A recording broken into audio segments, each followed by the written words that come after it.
Chapter number 3, आज़ादी, भय और प्यार। जे कृष्णमूर्ति से यह प्रश्न पूछा गया था।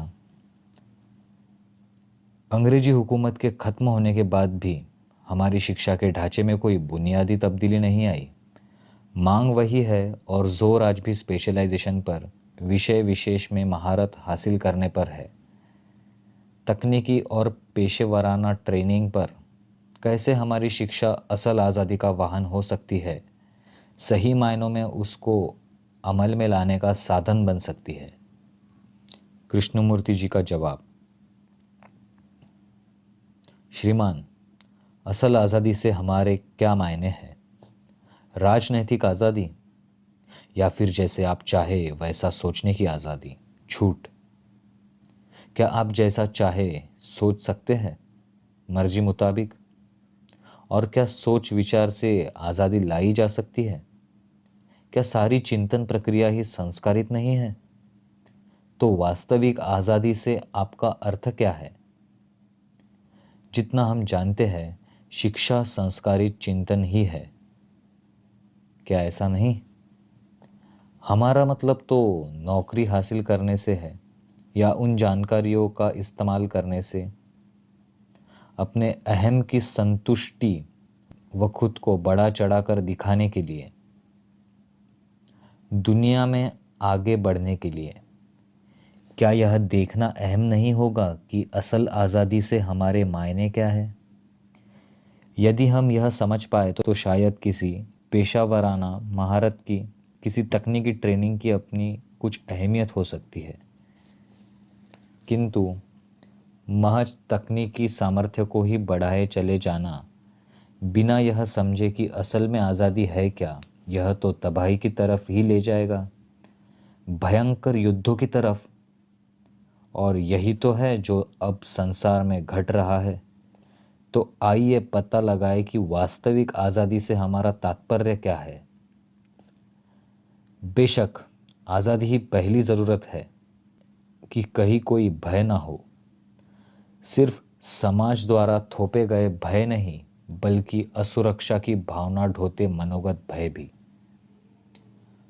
आपके पास अच्छी भली नौकरी हो सकती है, हो सकता है कि आप कामयाबी की सीढ़ियों पर दनादन आगे बढ़े जा रहे हो, लेकिन अगर वह महत्वाकांक्षा है, कुछ बनने की होड़ है, क्या वह भय की बीज नहीं डालेगी? तो क्या इसका यह मतलब नहीं कि वह जो बहुत कामयाब है सच्चे अर्थों में आज़ाद नहीं है? सो परंपरा द्वारा थोपे गए भय, सामाजिक रस्मों रिवाज निभाने की कथित जिम्मेदारियां और मौत का डर, असुरक्षा, बीमारी का खौफ, यही सब तो हमारी हस्ती की असल आज़ादी को रोकता है कि नहीं? सो आज़ादी मुमकिन नहीं है जब तक किसी भी रूप में बाहरी अथवा भीतरी विश्वता मौजूद है। ऐसी विश्वता तभी जन्म लेती है जब किसी सामाजिक ढांचे का अनुकरण करने की ललक रहती है, या फिर किसी ऐसे ढांचे की जिसे खुद आपने अपने लिए तैयार किया हो। उसे भले आप अच्छा मानते हो या बुरा, ये ढांचे सोच द्वारा ही खड़े किए जाते हैं, जो कि अतीत की उपज है। आपकी परंपरा की, शिक्षा दीक्षा की, आपका सारा अनुभव ही अतीत पर खड़ा है। सो जब तक किसी भी तरह की विश्वता है, सरकारी, मजहबी या अपनी ही किसी ढंग प्रणाली की जिसे आपने अपने लिए खड़ा कर लिया है अपनी इच्छाओं की पूर्ति के माध्यम से या महान बनने के लिए, तब तक कोई असल आज़ादी नहीं हो सकती।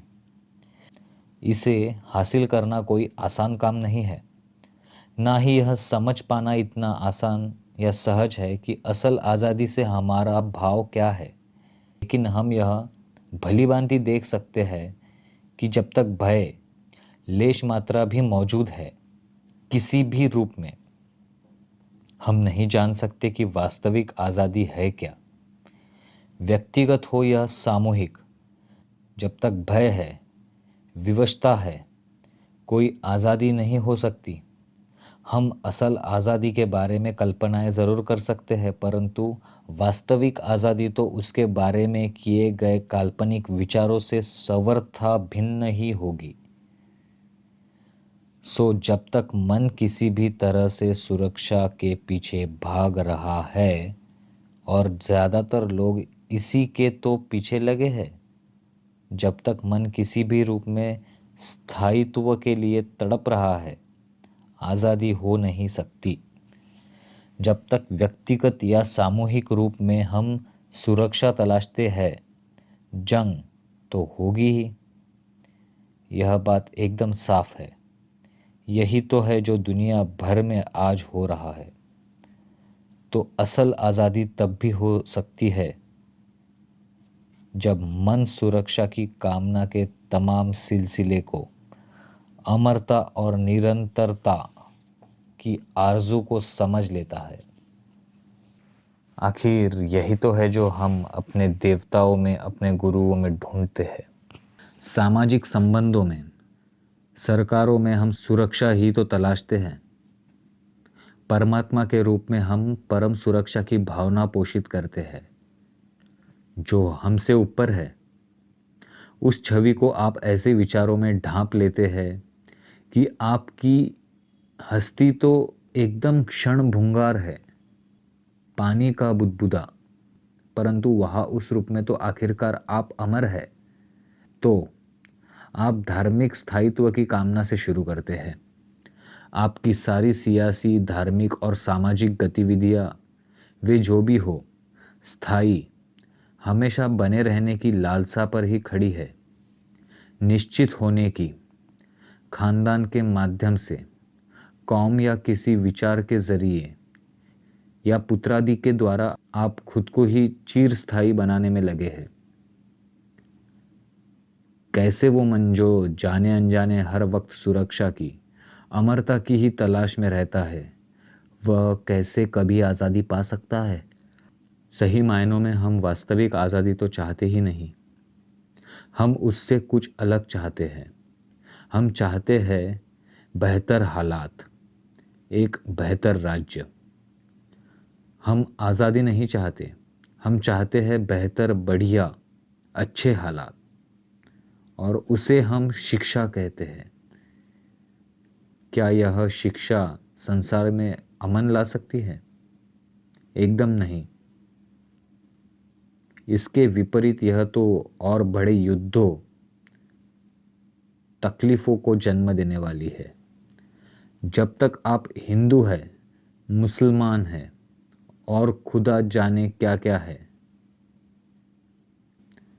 आप हर हाल में दुख क्लेश ही खड़े करने वाले हैं, अपने लिए, अपने पड़ोसियों और कौम के लिए। क्या हमें इसका एहसास है? देखे तो सही क्या हो रहा है। मुझे यह बताने की ज़रूरत नहीं, आप खुद भली भांति जानते हैं। एक सुलझे हुए इंसान होने की बजाय आप अलगाव के ही सुर में सोचते हैं। आपकी तमाम कारगुजारियाँ बटी हैं, फंसी हुई हैं, गुटबंदी में, विभाजनकारी है।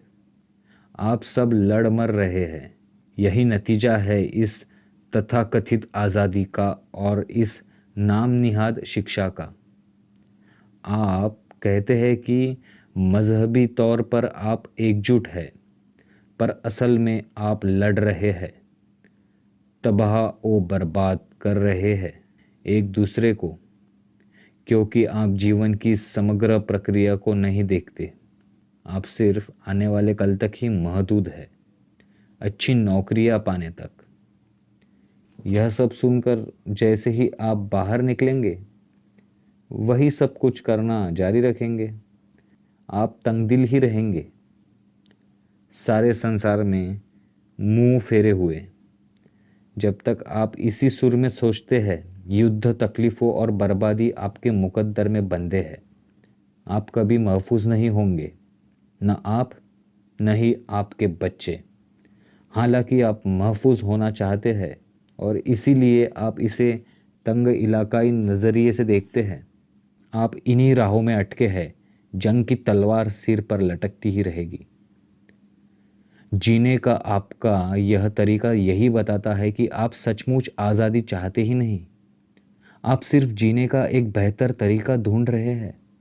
ज़्यादा सुरक्षा, ज़्यादा संतुष्टि, अपनी नौकरी बचाना चाहते हैं। मजहबी और सियासी तौर पर अपने ओहदे को, अपनी पोजीशन को पक्का करना चाहते हैं। ऐसे लोग नए संसार की रचना नहीं कर सकते। वे धार्मिक लोग नहीं हैं, वे बुद्धिमान लोग नहीं हैं। वो भी तमाम सियासतदानों की तरह फौरी नतीजों के ही संदर्भ में सोचते हैं। और आप जानते हैं, जब तक आप दुनिया को सियासी लोगों के भरोसे छोड़े रहेंगे, दुख, तकलीफ़ें, तबाही और जंग होती ही रहेंगी। जनाब, मेहरबानी करके मुस्कुराए मत। यह आपकी जिम्मेदारी है, आपके लीडरों की नहीं। यह आपकी व्यक्तिगत जिम्मेदारी है। आज़ादी तो बिल्कुल ही अलग शय है। यह उभर कर आती है, इसके पीछे दौड़ा नहीं जा सकता। आज़ादी का खिलना होता है जब कोई भय ना हो, जब दिल में प्यार हो, और आप हिंदू, ईसाई, मुसलमान या पारसी का जामा ओढ़े रहे। यह मुमकिन नहीं। होते हुए आप प्यार तो कर ही नहीं सकते। आज़ादी तो तभी आती है जब मन अपने लिए सुरक्षा की मांग नहीं करता, ना ही परंपरा में और ना ही ज्ञान में। मन जो जानकारियों से दबा है, अपंग हो चुका है, वह मुक्त मन नहीं हो सकता।